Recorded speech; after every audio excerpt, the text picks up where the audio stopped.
All right, ladies and gentlemen, this is a fantastic ride from across the world, the other side of the globe, and it really felt like a very warm embrace that just held the whole world as the three of us did this hug for almost an hour. Yeah, Lea Sakran is an amazing person. Her imagination and her insights are really, really cool. And you should watch the whole episode because in it, there's some important information you're going to need. Because if you answer the quiz question right from listening to the episode, you will get a free download of a book. And so definitely check it all out. Make sure you listen to the whole episode, subscribe, comment, support Blast and Compton Cowboys, which means go to their website and throw a few bucks their way. It's not just like, not like a bra. You're not supporting them like a bra. You go to their website and you contribute Take some bra. Right. Free yourself, free your mind, and the rest will follow, as they say. And in this, as you can see, being with Lea Sakran has kind of got us a little drunk. And we didn't drink anything. Well, water. Right? Water. Alcohol. But anyway, subscribe. Thank you for your attention. I hope you enjoy it. I'm sure you will. And write if you get work. Sis, hallo? Blijven. Dit is zeker wegen dem. Yo je iets niet, joh. Two outlaws on the lam, taking the back roads through America. You can't drink enough coffee for this show. And now it's time for Monday Madness with the Moped Outlaws, Greg and Marc. Welcome to another episode of the Moped Outlaws. Today our guest is Lea Sakran, a professional voiceover artist, writer, and someone who's done music and acting. She's done audiobooks, commercials, documentaries, e-learning, voice acting. The story about Lea is broader than an introduction, and I have some really interesting questions I'd like to ask you. Welcome.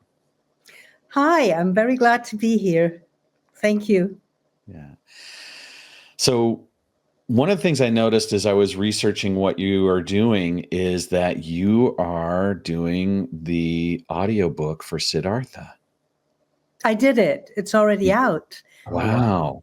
Oh, so yeah. What was that experience like?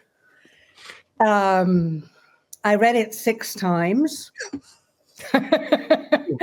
Always optimizing it. And I'm really fascinated by the writing also of Hermann Hesse, who wrote it, because through the different passages, the story goes in different situations of life with different attitudes. He also changes that's my perception or my interpretation, the way he uses language. And I thought that was quite fascinating, that he actually, that's how I perceived it. That he changes the way he expresses things actually also within the characters Siddhartha goes through. Once he's he's very poor, he has a different language. Once he's a very rich guy, he has a different language. Once he's in love, he has a different. So, and you really have the feeling, if you would put the different forms of language in separate books, it would be, it would be like, oh, it's a different author who wrote that book. It's another use of language. But that's just my perceptions. Maybe I'm wrong. Maybe I'm right. But that's how I perceived it. And I thought that was quite fascinating. And then also, or did you want to say something? Well, I have this question. Yes, please do so. My experience with reading Hermann Hesse was there was a resonance internally that was like in my subconscious. I felt my character in spirit changed from reading his book in a way that wasn't literal? Yeah. Yeah, it's like when people talk about reading between the lines, right? There's the story, there's the syntax, there's the tone, like you're talking about language use and tone and things like that. And you read it 6 times. How many times did you speak it? Yeah, I spoke it 6 times. Oh, wow. Wow. So each passage, did you add different inflection points and different sort of stylistic characters to each of these interpretations? Yeah, and I got to know the characters also. And for example, there's this one passage with Kamala. Yeah, you know the story, as I understand. Well, I haven't read the book in 10, 15 years, but yes, I'm aware. So she, it's a beautiful love story they have. And then she raises her son by herself, and she wants to search Siddhartha. And she gets bitten by a snake, and she's going to die. But she found Siddhartha just before she's dying, and she looks into his eyes, and I always remember this passage, and she says, you're still the same, but you changed, or something like that, as she looks into it. And every time, because you said it also, you changed something within you, as I understood, I understood better the movement, or I always cried during the passage, because I got closer to life, to the breath of life, to the breath of emotion, of love, of hope, of being desperate, you have sometimes in life, you have situations which you can resonate with your head. And then there are situations which are very close to life, and it's just emotion. Do you know what I mean? Oh, yeah. Absolutely. Oh, yeah. Yeah. And yes, please. Well, that was my experience, is that resonance, like you're saying, of hope and bereftment, like all these elements that create this beautiful tapestry of life, the good and the bad. Mm-hmm. Hermann Hesse has this ability that all those strings inside us are like clinked and resonating. Yeah. Even things that you didn't know existed, you're like, wow. Yeah, absolutely. Or by reading, or by getting the feeling, all of a sudden there's like this different attitude or note, which is being like in music, the tone is, you tap into, oh, I also have this feeling within me. I wasn't even aware of it, but so like it's coming back to you through the story. It's a masterpiece. It's incredible, this book. I love how someone, in this case Hermann Hesse, took the decision to talk about the Buddha before he was the Buddha, and how that humanizes the experience and it de-deifies the Buddha.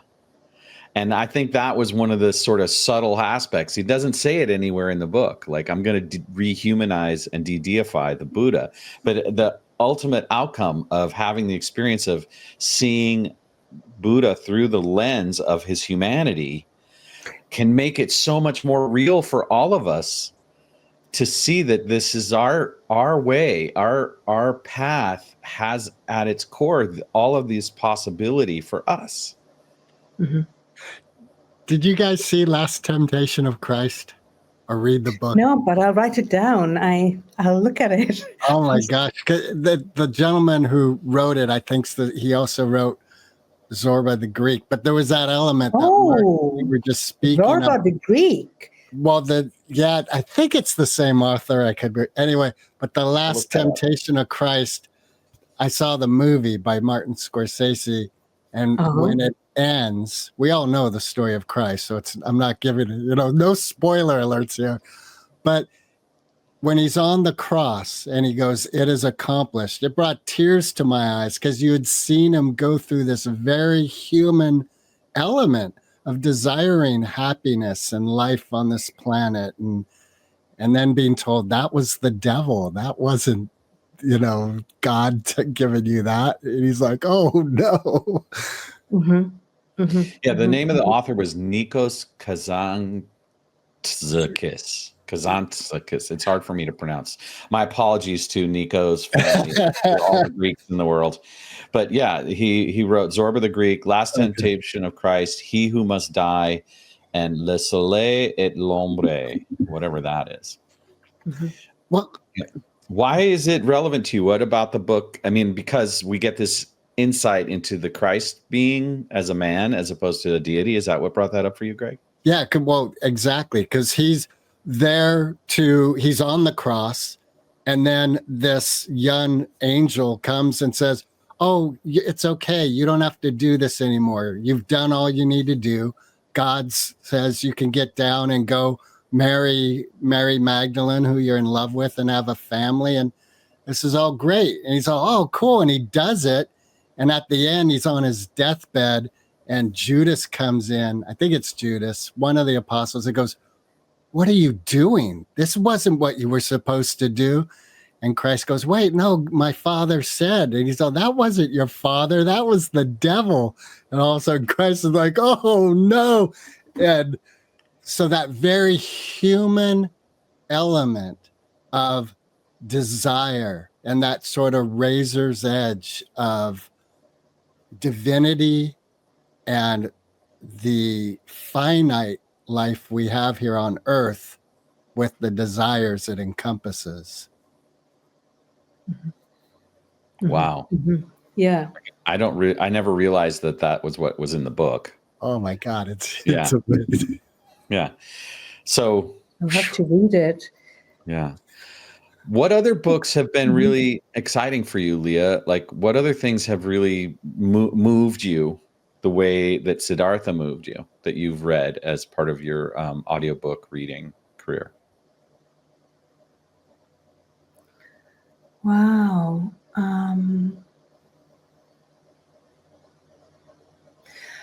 Do you know The Little Prince? Of course. There we go. It kind of matches. It's also about, he's getting tamed, the fox, to be able to get into a relation. That's how I'm saying it now today. Mm-hmm. Maybe tomorrow I'd say it differently, but this is what comes to me straight away.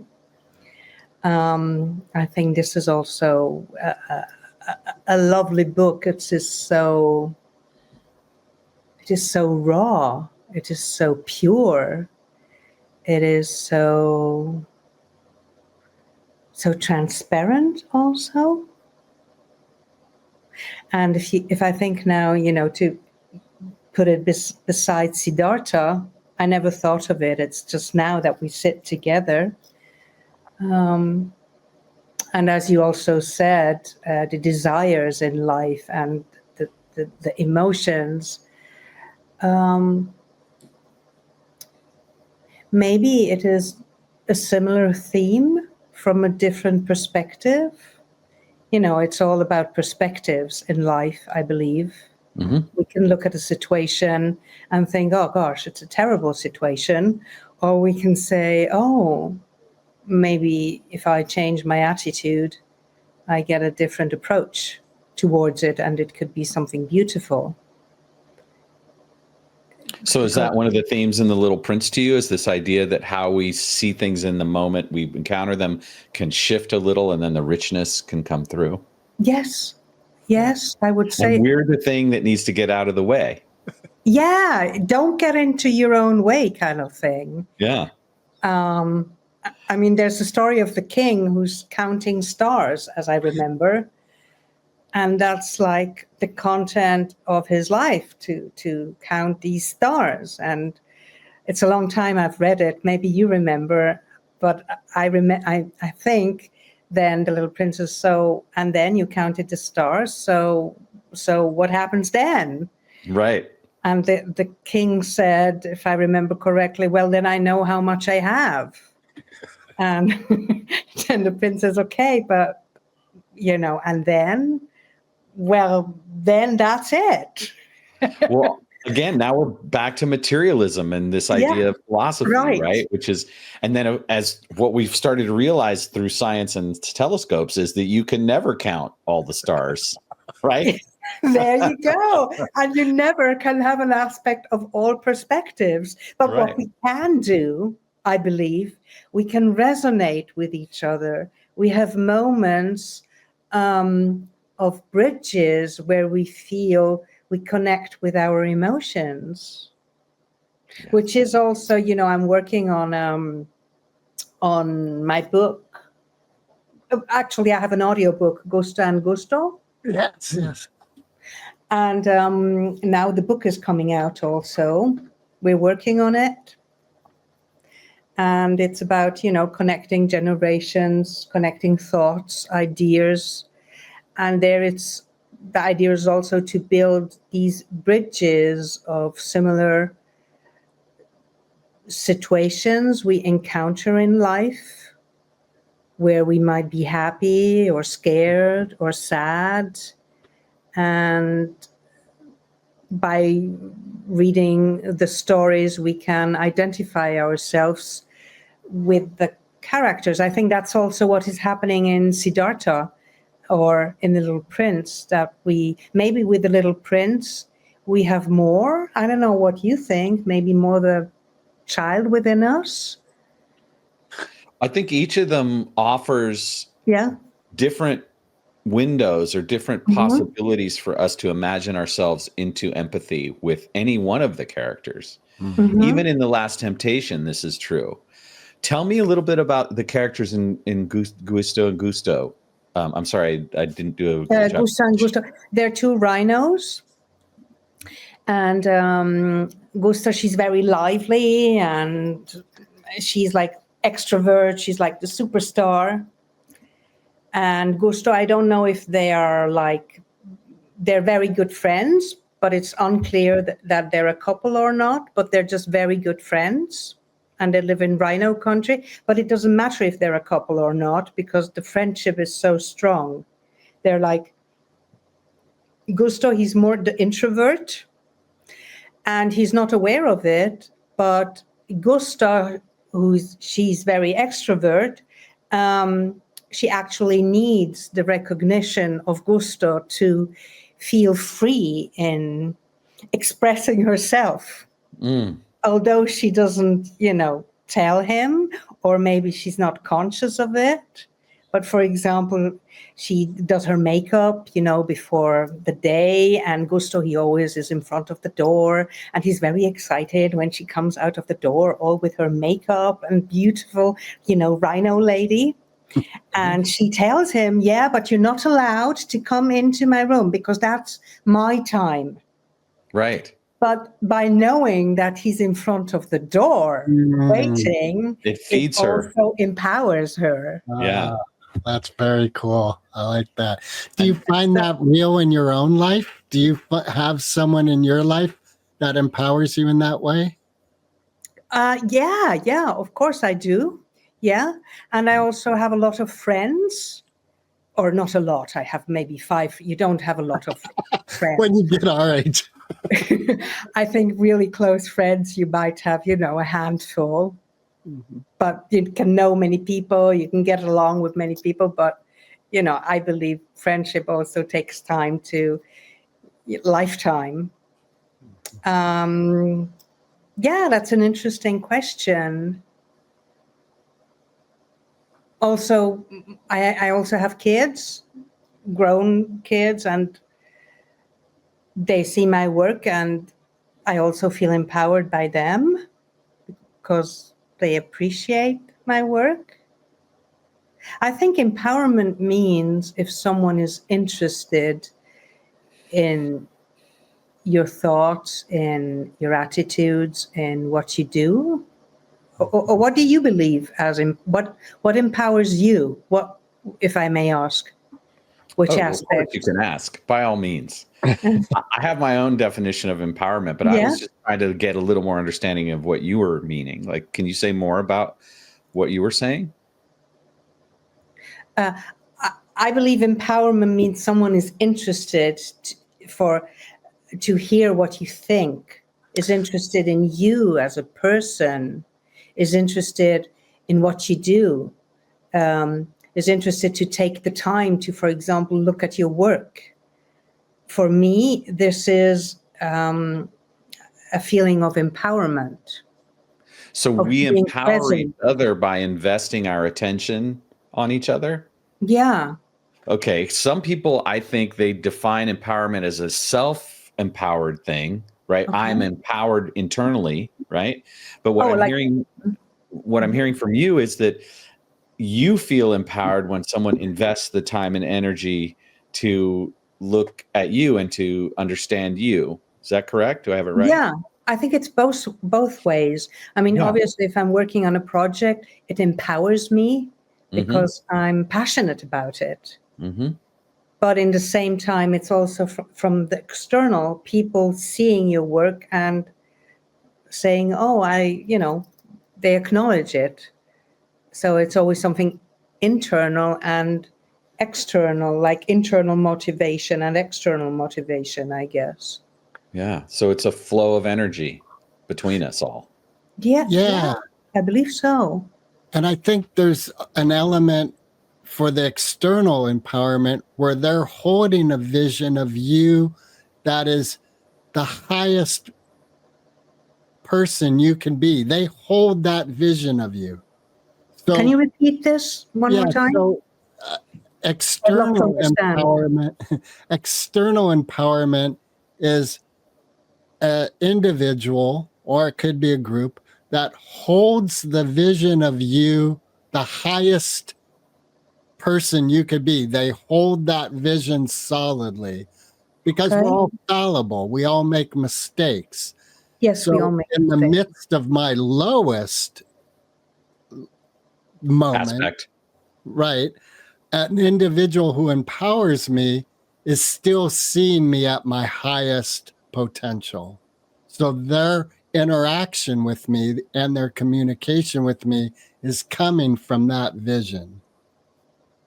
Wow, that's interesting. Yeah. So there's holding each other accountable, but holding each other in esteem. Right. Right. Which could be one and the same. Right. Sometimes it is, because we need to be able to trust that when we're not doing our best, people will still breathe life into us as if we are the shining highest self. But then when we aren't doing our best, we also don't want people to blow smoke up our ass. Right. Do you know what do you understand that expression, Lea? Yeah, I can. Yeah. I know that was somewhat vulgar, but I could translate it. You mentioned before we started recording that you lived in San Francisco. Yeah. And I went to school in Haight-Ashbury, actually. Yeah. What school was there? Urban school. What was that? Urban school, it's like an art school. And there I got acquainted also with the theater. I don't know if George Coates, he was my theater teacher at the time. Do you know George Coates? Yeah, why is that resonating? I think I've heard the name for sure. Performer, I don't want to say anything wrong. Yeah. What time of your life was this? I was 14. Yeah. And I actually started my career as a musician. I was at the conservatory in San Francisco, and, I'd play competitions. So I actually I thought I'm going to be a pianist at the time. But I also believe what you said before, how people see you at the highest level. I would like to connect another thought with when I was 14, you need a certain emotional ground to be able to perform and keep your passion. Yeah. If you're too young and if the pressure is too high, it's very challenging. Without that safe space to support you. Yeah, if you don't have that safe space. And I remember that I think I finished my second year with a B, and I was so disappointed that it wasn't an A. And then I stopped. Yeah. Yeah. And you didn't have anyone in your life to support you to keep going. Yeah, I guess we then actually went back to Switzerland also, or I had the option to go back to Switzerland, and I went back to Switzerland. Yeah. Is there any place in Switzerland that reminds you of the Haight Ashbury, the free love sort of? No. Do you miss that? Yeah, and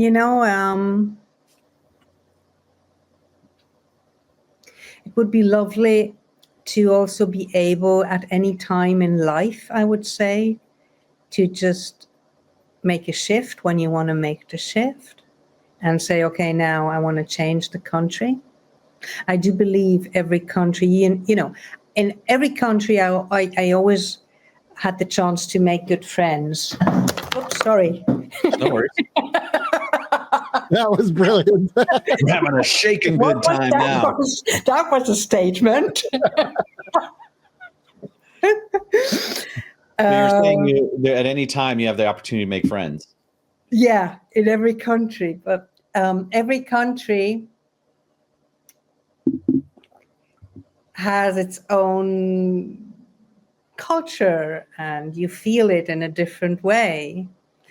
I think Switzerland, has also its own signature, and but it would be lovely just to be able to say, okay, now I want to move. I'm going to go to, I don't know, to Amsterdam, or just change whenever I feel like changing the area, and not to believe that age is a criteria or circumstances, but maybe at some point I will be able to do that and change the country. You absolutely can. My mom was in her, I think, mid-70s or early 70s when she chose to move from California to Nicaragua.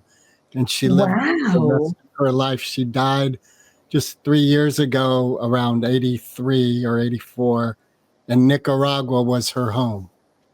That's amazing. So you absolutely, at any time in your life, can change. Did you experience that too? I think I'm a work in progress. Me too. Well, back to Siddhartha, part of what limits us is our attachment to our stories about why we can't, or what will happen if, right? It's like this resistance to whatever the suffering is that goes along with it. Mm-hmm. One of the things that, go ahead. Sorry.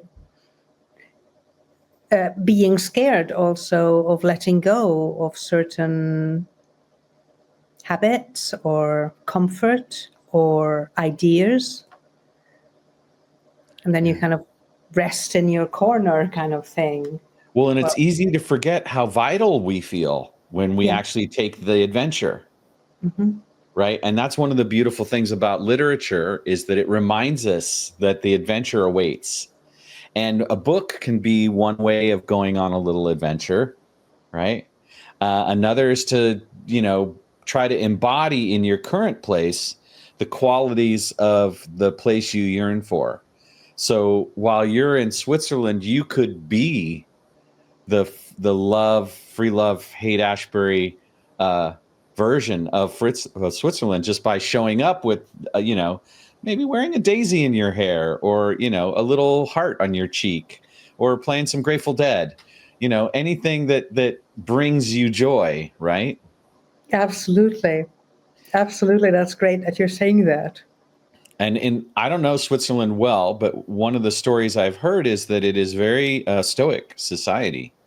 And so acting with that kind of ebullience, there's a word for you, would be a little bit uncomfortable for people. And that's actually how it was for people in the United States when the 60s exploded in the Haight-Ashbury. It was uncomfortable to be reminded that we are really full spectrum beings.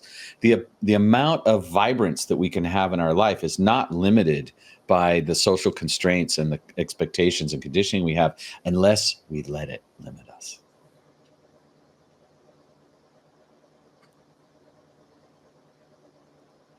Okay, that was an uncomfortable moment of silence. No, that's very good what you're saying. Because those are also thoughts I have, where you kind of get back to Siddhartha, or where you get back to the question, who am I? Right. Because Siddhartha, he goes through these different passages trying to discover himself to become the Buddha, and in the same time being human and Buddha in the same moment. Right, and with Gusta and Gusto, when you started describing them, I felt both of those parts of myself. Yeah, absolutely. That's what I wanted to say it before, but then I thought, no, that's getting too complicated. But then I actually thought Gusta and Gusto, because I said you don't know if they're married, but it doesn't matter, or if they're actually, they reunite different aspects of one character, I guess. That's very nice that we're talking about that and that you perceive it that way. So maybe it's all about the energy, the different vibrations we have within us. It's like light, shadow. I'm not saying Gusta are shadow and light, but we have like a whole repertory of colors, of scales. If you look at the piano, we have like the different chords in different, but it's all the whole picture. Mm-hmm. Yeah. And sometimes in life we just maybe we always play the same notes, and to have the courage to play a new melody. I mean, if in piano, when I do improvisation or something, or when I write, I also discover this, because I'm working on a novel for many years, a historical novel, which goes back about till 1890. And I did and then sometimes I reread passages, and then I think, oh, maybe I should add this there. And then I go to the other page because I think I should add it there. And then I see I already added it there the last time I read it. And then I think, oh no, is this progress, or is this me being stuck, having the same thoughts again? Right. And it's the same with the piano, playing melodies. And then I do an improv, and then I kind of always come back into those melodies. And I think progress or success, or whatever you want to call it, if you break through your patterns and you have different,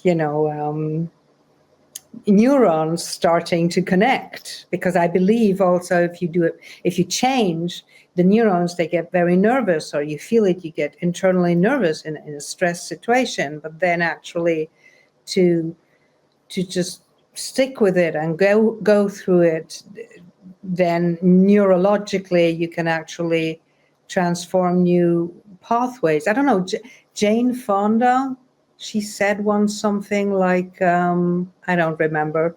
I don't want to make a mistake what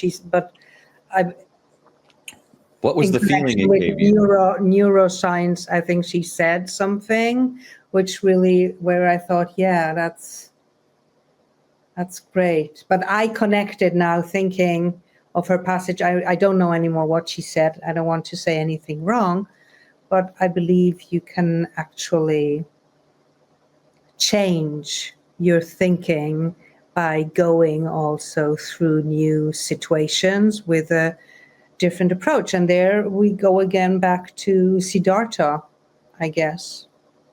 And the prince, right? They all ever And growth. the prince. The growth occurs outside the comfort zone.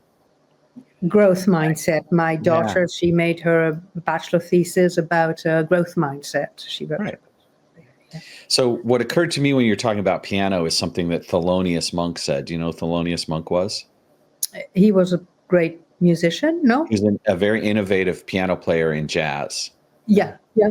And so he said the note is in between. Yeah.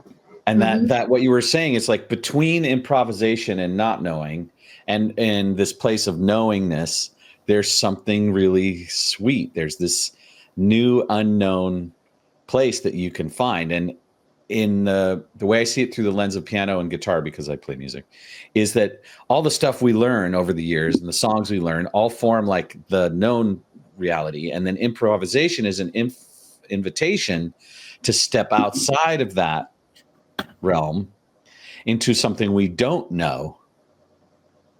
And that's where joy comes from. We get excited but first, before joy, we get anxiety.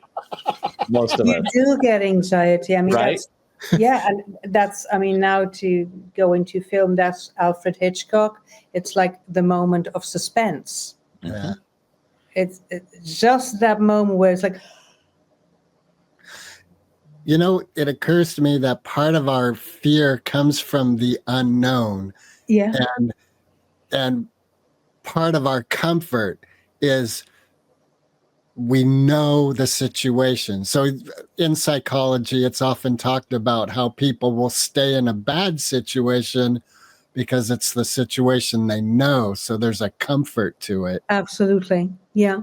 Yeah. And just thinking of Alfred Hitchcock, I was thinking of Psycho and how part of the power of that shower scene is he didn't show you. He left a lot to the imagination. And our imaginations tend to go dark and negative very quickly. Well, in horror films, they also go angelic and beautiful in things like The Little Prince. Right? If you prime everyone right, then the thing that blooms in their imagination has a quality to it. And I think that's the art of literature and music and cinema. And, you know, to me, setting up the potentialities so that people can then take it somewhere internally themselves. What I love about listening to a book or reading to a book that's really different from watching a film is that my own mind pictures are my own unique experience. I'm crafting them myself, and everybody sees it differently. Like without the illustration on the cover of The Little Prince, we would all have a different picture of the Little Prince in our minds, right? And same with the Buddha. We have this picture of Buddha, right? So Siddhartha must be some variation of that. And so it's such a miraculous thing, creativity, and tone and mood and emotion, and not knowing where I'm going with this. Time for an improv game. Absolutely. Not knowing where we're going with all. Yeah, I mean, there, I guess we come also to Viktor Frankl. I'm sure you know, what's the purpose? We need a purpose. We need, a meaning why we do certain things. For me, maybe no, I want to hear from you, please. But maybe in creativity, I'm just thinking aloud. Yes, please. Obviously, we need. It's very helpful to have a purpose, but it's maybe also. I hope I'm not like too risky of saying that. I don't want. You're here. We're on the ride. Go ahead. Yeah, it's just an idea. If we have an emotion, and this emotion fills our body in a, let's say, in a joyful way, then we just dance. Do we need a purpose? So, I don't want to, I really admire Viktor Frankl, but it's maybe just also another aspect of looking at things. You could call it purpose. I have the purpose to dance because I'm happy. But what happens if we don't find any explanations why we do something? Because as a child, I was always very surprised. I remember, you learned about the plants, about trees, and everything had a name. And I remember from my childhood, I always was very astonished. And I would ask my parents, but how do you know that this is a tree? You didn't ask him, did you? Why do you call him tree? Or, it's the desire maybe also of mankind to define certain things, to categorize certain things. But if we, from the example of the emotion, where you just feel the emotion and then you dance, it is maybe you're just in the flow with the universe and you're just part of the whole crazy, beautiful, crazy dance. Yeah. And maybe then you don't need a purpose because you just melt in kind of thing and transform and transition and there's no time maybe anymore. What we talked before about your mother with Nicaragua, it's just where you feel the energy and you just know I want to be there. And if I'm there, you can call it purpose, but you can also not call it purpose. You can call it Nicaragua instead. Yeah. And my experience with her is people kept asking her why she was doing this, like trying to compartmentalize. And she didn't really have an answer. It's like this, I'm here. Like you just said. Yeah. Oh, that's nice. Yeah. Yeah. Yeah, there's liberty in our freedom from having to justify a purpose behind what we're doing. Yeah. Yet there's anxiety in not having a sense of direction and purpose. So it's this really mixed bag that humans have, this idea that when we don't have to, one of the things we want from knowing our purpose is we can go, oh, I know what I'm doing. And then you can just have fun with it. Right. But if you don't have the purpose, then it's like, well, what am I doing? Right. Well, and as creatives, we have projects. And it seems like there's an element of purpose we place in the project, which gives us the empowerment to finish the project. Yeah, yeah. I mean, with Gusta Gusto, I have the purpose, or I want to encourage people to look at situations from different aspects. I want to encourage people that they believe that they can create what they imagine. So, have you found that to be true in your life? You're able to create what you imagine? I do believe that I can create what I imagine, but what you said before, don't get in your own way, I really need to work still on not getting into my own way, I guess. Right. I'm very honest. There's still, we all do. We all do. That's what we're all doing. That's what we're all doing. The purpose we have is to get out of our own way. Yeah, yeah. But what I wanted to say once more to Viktor Frankl, I believe we're talking now, do we need purpose or can we call Nicaragua? It is also the zeitgeist, the time when things were written. And I believe after the Second World War, obviously this book was a brilliant gift, and also this attitude of purpose. I believe now maybe we live in a time where so many things are, I would say, I don't know how you see it, but many things are defined. You know what I recall, his famous book was an important aspect was gratitude and positivity. Yeah.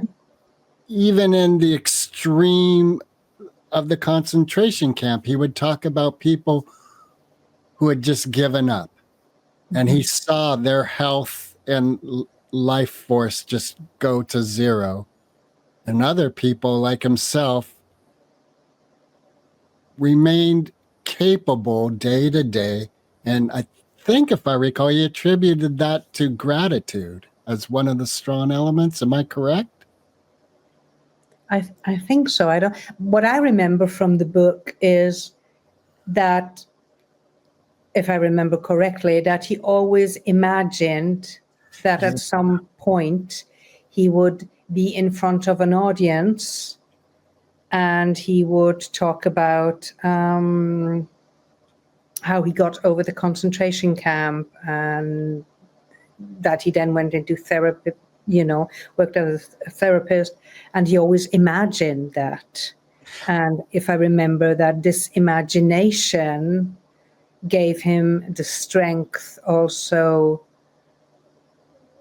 to continue. And if I remember correctly, there was, from the book, there was someone else. He counted the days when the concentration camp, when everything, the war would end.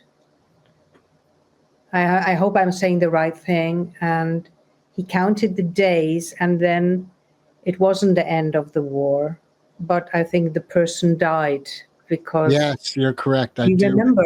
Yeah, that the person had created a time limit. Yeah. And that hit, and they died. Yeah.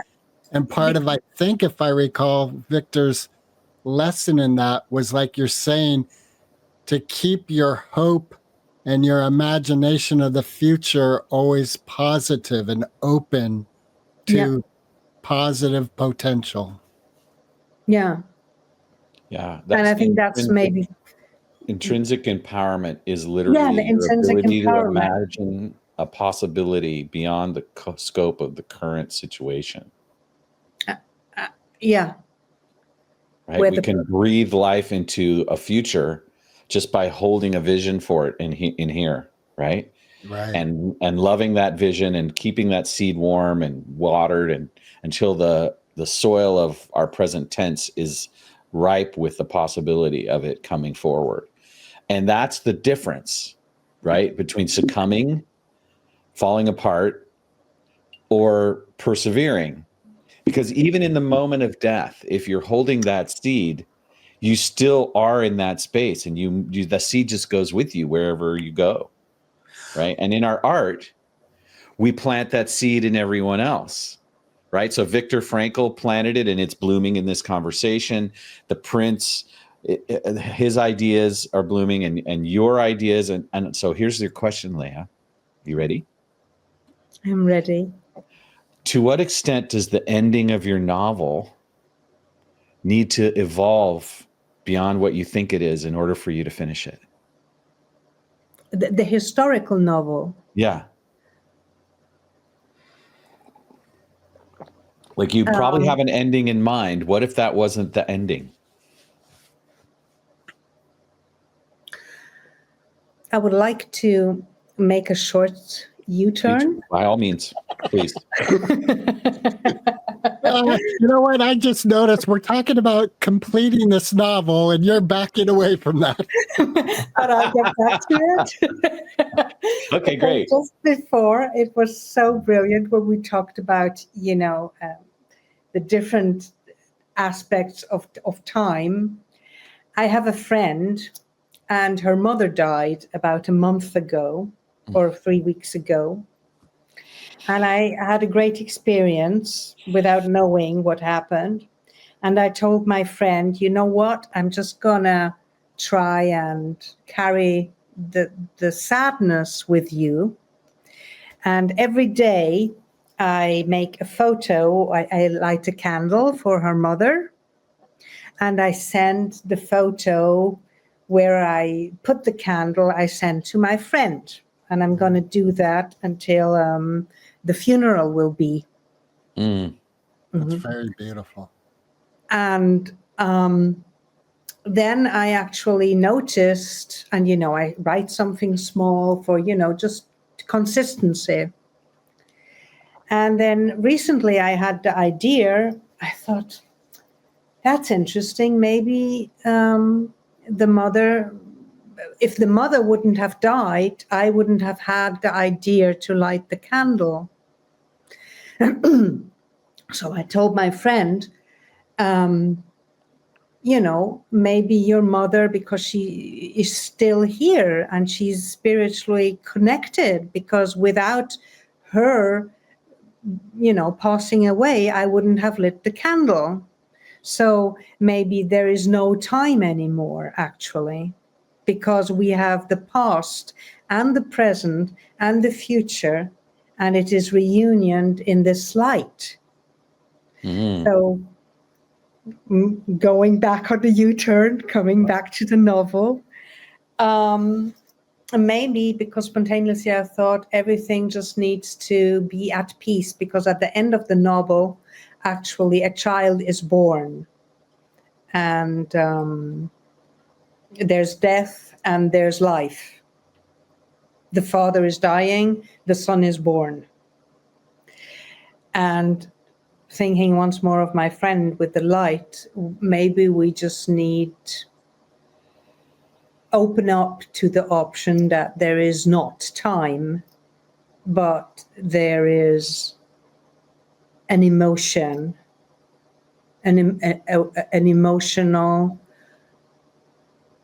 way of living our life, and this emotion can be repeated in different times, and that's why there is no time, because the emotion is always the same, or the emotions are the same. So we don't need to translate it through different times. Do you know what I think mean? so. I think so. I had a couple of revelations while you were talking. Yeah, go ahead. Oh, okay. It sounds like you're talking about the moment that is eternal. It's infinite. It's divine. There is no past, future, present. It's now, which is encompassing all there is. Yeah. And so if I'm thinking of the end of the novel with all the different characters and the different emotions, and what you also said of Gusta and Gusto, maybe it is all just an emotion with different colors. When I was a kid, I always believed everything in this world happens in my head. It's just my imagination. I mean, you never know what you know what I mean? Yeah, I absolutely know. Yeah. What you mean. Well, there's a book that Mark and I are very fond of called A Course in Miracles. And A Course in Miracles? Yes. Mm-hmm. And in essence, that is the teaching of it, is everything is in your mind. Oh, and there's no time. Time doesn't exist. Except it only exists as a means by which everyone can find their way to the healing. And the emotion that you talk about replacing time, it's love. Oh, wow. The emotion replacing time. Replacing time is, oh, that's so beautiful. Because the fabric of the universe is love, and we just forget. I always thought it was Swiss chocolate. Yeah, Toblerone. That's a form of love. Swiss chocolate is a form of love. I mean, all the time and energy that goes into crafting it, and then the way it's wrapped, and then when you get the Swiss chocolate, how glad you are to have it, and then when you taste it, my mouth is watering right now. And if it's hot, it's just going to melt away. Right. You know, this keeps coming up for me in all the stories we've talked about. One of the attachments that has been a lesson for me in Siddhartha, Last Temptation, Little Prince, is the attachment to our life in this body. And especially in Little Prince, when he's leaving, and for him, he's just leaving the planet. I'm going elsewhere. And for the narrator, he was so heartbroken. I got to save you. I've got to, In The Little Prince, he gets bitten by a snake, doesn't he? Yeah, and it And was in Siddhartha, she gets bitten by a snake too. Now, isn't that interesting? right? And that attachment to our physical body and the fear and emotion that comes up when we have this experience of losing this physicality that we've been alive in for what seems like a long time. I don't know who put acid in my water this morning, but Gonna have to talk to your partner about what she serves up for breakfast. yeah. Just to be clear, that's a joke, and it didn't really happen that way. Well, I just feel so enlightened from having spoken with you, Lea. And thank you. I feel abundance. Yeah. The three of us, how we throw the energy balls, how it flows circles with us, within and around. It's really a joy to be in your presence. And I look forward to your book. We're going to put all of the links to Gusto and Gusta and your website and stuff in the show notes. So for people who want to get a little closer to the rich field of Lea and what it's like to be in the field you're feeling now, there's more available, infinitely more. And we all look forward to your book whenever in divine timing it is ready for us. Given all of that, and there's so much gratitude for your time and your presence today, we have one more question that we always ask as part of our podcast. And it's important to us, but it's also lighthearted, right? It's in its essence, it's important, but it's also lighthearted. And if I say that 3 times, will that help? Probably not. Click your It does. together. So, Greg, please, would you ask the question? Well, and before we ask this final question, is there anything you would like to just close up or complete, Lea? That anything on your mind that wasn't said? I think it's just so beautiful that we actually created a moment. We were talking about moments, but we also created a moment and filled it with love and gratitude and understanding, which I believe goes beyond time. It is a lovely, chord we composed together. I love that. Yeah. I love that. So thank you so much. Welcome. All right, here's our final question. Eminem or Foo Fighters? I beg your pardon? Eminem? Eminem or Foo Fighters? Food Fighters? Foo, F-O-O. Foo Fighters. Foo Fighters? Or Eminem? Foo Fighters? Sorry, can you tell me what Foo Fighters are? Am I being... I can't. I just got to ask the question. Oh! I don't know is a perfectly acceptable answer. Eminem or Foo Fighters? I'm going to say love. All right. Thank you. Perfect. Thank you so much. This has been a real joy. Yeah. Everything was just as it needed to be in its perfection. All right. That's it for now, folks. What a lovely ride. Recording stopped.